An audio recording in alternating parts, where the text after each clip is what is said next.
Hello, everyone. I am Shao-Hai.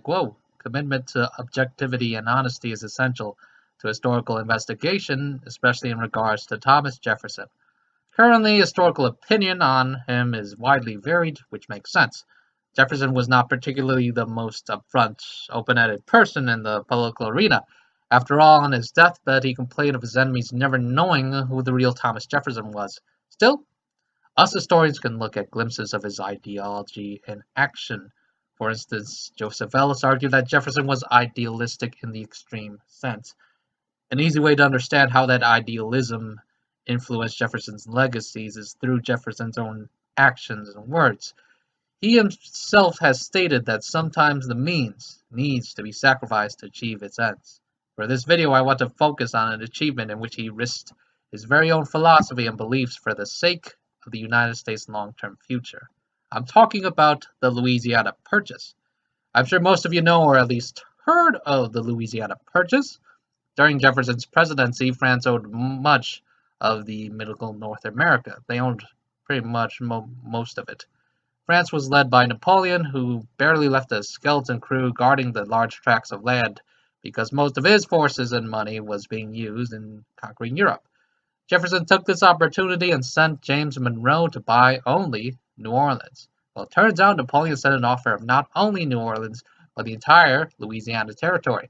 That territory was 828,000 square miles of land ranging from the Dakotas to parts of modern-day Texas and New Mexico. All this was bought for $15 million.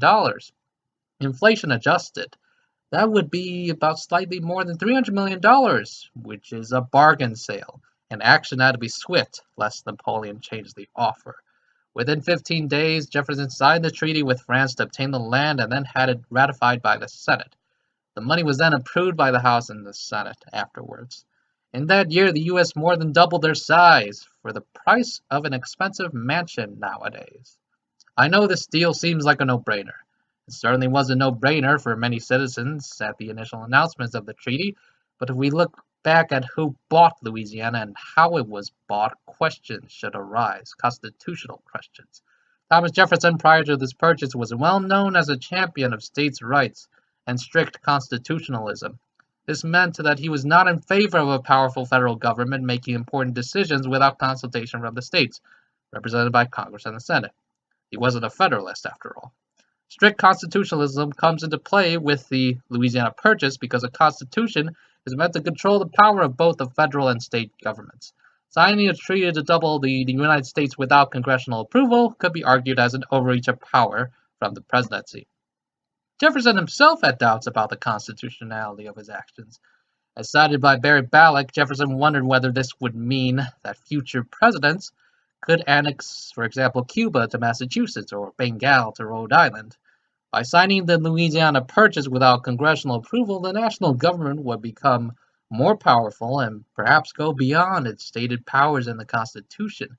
Jefferson offered to create a constitutional amendment to clarify it, but then did not end up following through from advice of his allies and friends. And this didn't really go to the Supreme Court either.